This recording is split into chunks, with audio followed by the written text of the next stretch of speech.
आज 2024 में नरेंद्र मोदी जी भारत के प्रधानमंत्री हैं, ये तो सभी जानते हैं। पर उनकी प्रधानमंत्री बनने तक की कहानी बहुत ही कम लोगों को पता है, लेकिन उनकी जिंदगी की कहानी किसी कम नहीं है।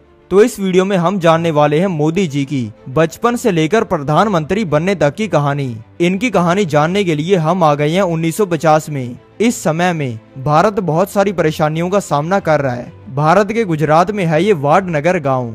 आज 17 सितंबर 1950 को वाडनगर गांव के एक गांव के अंदर जन्म हुआ है नरेंद्र मोदी जी का। मोदी जी की माता का नाम है हीराबेन मोदी और इनके पिता का नाम है दामोदर दास मूलचंद मोदी, जिनके 6 बच्चे हैं और इनमें से तीसरे हैं नरेंद्र मोदी जी, जो कि आने वाले समय में भारत के प्रधानमंत्री बनने वाले हैं और पूरे देश को सफलता की तरफ एक नई दिशा देने वाले हैं। लेकिन अब बचपन में मोदी जी के परिवार के ऊपर गरीबी हावी है, क्योंकि अभी मोदी जी के पिता वाडनगर के रेलवे स्टेशन पे चाय बेचते हैं। ये अपने बेटे को किसी महंगे स्कूल में लगाना अफोर्ड नहीं कर सकते, इसलिए 8 की उम्र में इन्होंने मोदी जी को RSS के आर्मी स्कूल में लगा दिया है।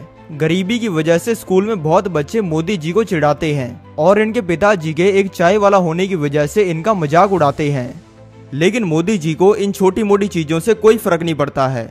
इनके बाकी दोस्तों के तो सपने हैं नई साइकिल लेना, नया बैग लेना, लेकिन इनका सपना है ज्यादा से ज्यादा अपने परिवार की और बाकी लोगों की हेल्प करना। मोदी जी के पिता की वाडनगर रेलवे स्टेशन पर चाय की टपरी है और घर की स्थिति खराब होने की वजह से इन्होंने इसी टपरी पर काम करना शुरू कर दिया है। अब ये रेलवे स्टेशन पर चलने वाली ट्रेनों के अंदर जाकर उनमें बैठे लोगों को चाय बेचती हैं।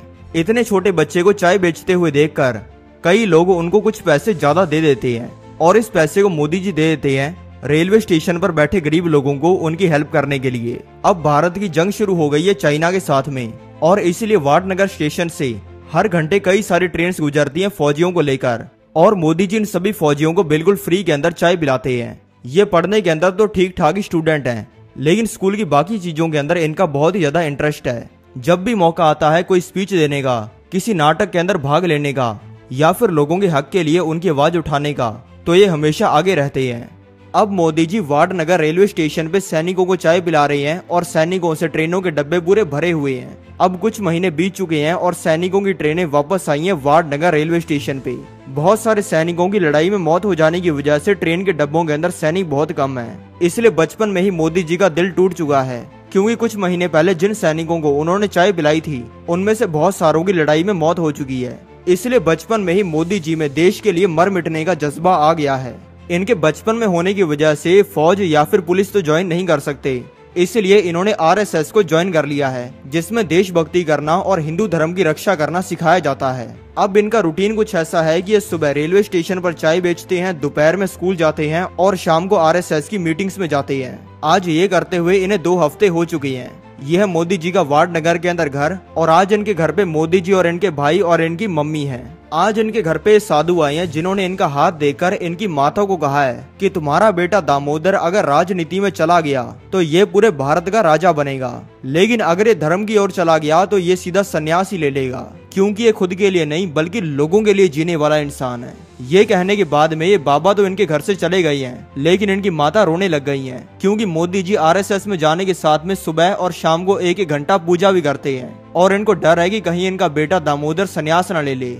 अब मोदी जी की उम्र 18 साल की और ये साल चल रहा है 1968 का और इन सभी चीजों को देखते हुए ही मोदी जी के माता पिता ने इनकी शादी करने की सोच ली है। लेकिन मोदी जी इस चीज के बिल्कुल खिलाफ हैं, क्योंकि उनका कहना है कि वो अपने सारे समय को देश और लोगों के भले के लिए लगाना चाहते हैं। लेकिन तब भी इनकी शादी पास के गांव की लड़की जशोदा बेन जी के साथ में करवा दी गई है। अब इस शादी को हुए कई महीने हो गए हैं और मोदी जी ज्यादा समय इनको नहीं दे पा रही हैं, इसीलिए इन दोनों ने अलग होने का फैसला कर लिया है। अब मोदी जी के दिमाग में हर समय हजारों विचार चलते हैं और उनको समझ नहीं आता है कि उनके जीवन का लक्ष्य क्या है, इसलिए ये अपने घर को छोड़कर हिमालय की ओर चले गए हैं और इन्होंने साधु जैसा जीवन जीना शुरू कर दिया है। अब 2 सालों बाद ऐसा जीवन जीने के बाद ये वापस आ गए हैं गुजरात के अहमदाबाद गांव में और यहाँ पर इन्होंने लगा ली है ये चाय की टपरी। इनको टपरी लगाए हुए कुछ ही दिन हुए हैं और यहाँ पर रोज ही अंबालाल कोष्टी नाम के इंसान ने आना शुरू कर दिया है, जो कि RSS के स्थानीय नेता हैं। अब इनको ये चीज करते हुए कई दिन हो गए हैं और आज इनको मोदी जी ने बताया है कि इनका बचपन से सपना है RSS को ज्वाइन करने का।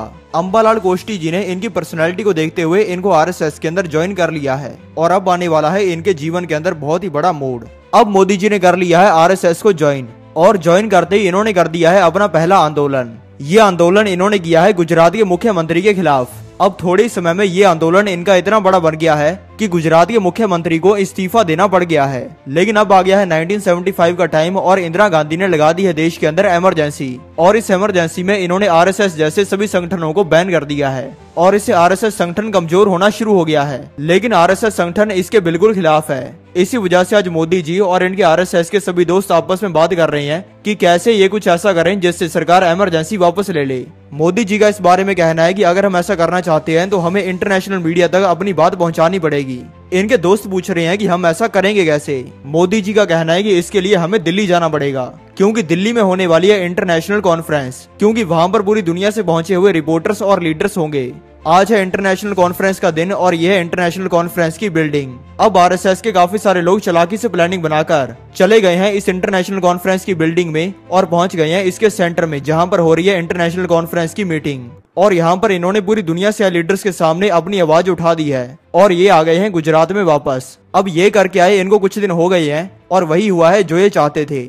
और अब सरकार ने इमरजेंसी को 1977 में वापस ले लिया है और इससे मोदी जी का ओहदा आरएसएस में काफी बढ़ गया है और इनको आरएसएस का रीजनल ऑर्गेनाइजर बना दिया गया है। और इसी खुशी में मोदी जी ने एक किताब भी लिख दी है जिसका नाम इन्होंने रखा है संघर्ष मां गुजरात। और अब इसके 3 सालों बाद 1980 में भारत में जन्म हुआ है बीजेपी पार्टी का। अब इसमें काम करने वाले लोग बीजेपी पार्टी का नाम बड़ा करना चाहते हैं और इसके लिए सोमनाथ से लेकर अयोध्या तक एक रथ यात्रा निकालना चाहते हैं जिसमें सभी हिंदू एकजुट होकर हिंदू धर्म की अच्छी चीजों को पूरे देश में फैलाएं। और इन्होंने ढूंढना शुरू कर दिया है एक ऐसे इंसान को जो कि इतनी बड़ी चीज को कर सके और इनको पसंद आए हैं नरेंद्र मोदी जी ये करने के लिए। और मोदी जी ने अब ये रथ यात्रा भी कर दी है। इस रथ यात्रा से भारत में हिंदू धर्म की गूंज सुनाई दी और लोगों ने बीजेपी का जम के समर्थन किया। ये देखकर बीजेपी के सभी नेताओं ने मोदी जी की बहुत रिस्पेक्ट करनी शुरू कर दी है और बीजेपी में उनका ओहदा और बढ़ गया है। और इसी वजह से अब इनको परमिशन मिल गई है बीजेपी की मेन मीटिंग्स के अंदर जाने की और इनमें इन्होंने जाना शुरू कर दिया है। ऐसा करने की वजह से ही अब बीजेपी में ये अटल बिहारी वाजपेयी और अमित शाह जी के करीब आ चुके हैं और इनसे इन्होंने पॉलिटिक्स के बारे में सीखना शुरू कर दिया है। अब बीजेपी के स्टेट असेंबली इलेक्शन होने वाले हैं। अगर ये इसे जीत जाते हैं तो गुजरात में बीजेपी की सरकार बन जाएगी। आसानी से ऐसा हो जाए, इसी वजह से मोदी जी ने बीजेपी के लिए एक शानदार स्ट्रेटजी तैयार की है और इसी के चलते 1995 में गुजरात के स्टेट असेंबली इलेक्शंस में मेजोरिटी के साथ जीत हासिल कर ली है। अब इनको अपनी काबिलियत की वजह से अब इनको 1999 में बीजेपी का जनरल सेक्रेटरी बना दिया है। लेकिन मोदी जी को पद की कोई भूख नहीं है। इनके विचार है ज्यादा से ज्यादा लोगों का भला करने के, इसलिए जो भी काम इनके पास में आ रहा है उसको बाखूबी कर रहे हैं और अच्छे तरीके से जनरल सेक्रेटरी का काम करते हुए अब इनको काफी टाइम हो गया है और साल आ गया है 2001 का। गुजरात के सीएम हैं ये केशुभाई पटेल और ये मोदी जी को तब से जानते हैं जब वो चाय बेचा करते थे।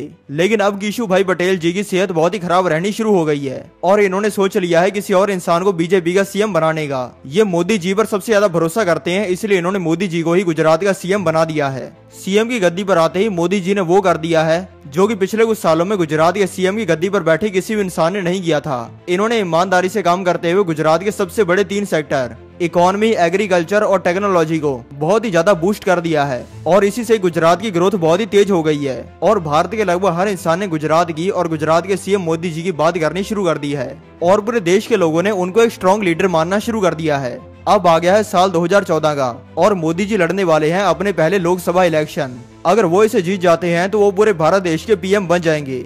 लेकिन मोदी जी का इन इलेक्शंस के बारे में सोचना है कि मैं गरीब घर का चाय बेचने वाला लड़का हूँ, मुझे लोगों के प्यार ने गुजरात का सीएम तो बना दिया, लेकिन मेरे लिए पीएम बनना बहुत ही मुश्किल चीज है, क्योंकि ना ही तो मैं कोई अमीर घराने से आता हूँ और ना ही मेरा परिवार पुश्तों से पॉलिटिक्स में है और ना ही मेरे ऊपर भारत के सबसे बड़े लोगों का हाथ है। मोदी जी इस बात को अच्छे से जानते हैं, लेकिन तब भी इन्होंने लोकसभा के इलेक्शन में पूरी मेहनत की है। लेकिन अब वो हो गया है जिसके बारे में किसी ने भी सोचा नहीं था। मोदी जी ने इन इलेक्शंस में रिकॉर्ड ब्रेकिंग विक्ट्री हासिल कर ली है, जिससे बचपन में चाय बेचने वाला लड़का अब बन गया है भारत का पीएम। मोदी जी की इस शानदार कहानी को देखकर हर इंसान को उन पर विश्वास होता है और इसी वजह से फिर भारत की जनता ने उनको 2014 और 2019 के भी इलेक्शंस में पूरा प्यार दिया है। मोदी जी जब से पीएम बने हैं तब से उन्होंने demonetisation, GST, surgical strikes, article 370 को हटाना, इस तरीके के अनगिनत अच्छे काम किए हैं। मैं चाहता हूं कि मोदी जी अपने सभी सपनों को पूरा करें और भारत देश का नाम और ज्यादा ऊंचा करें।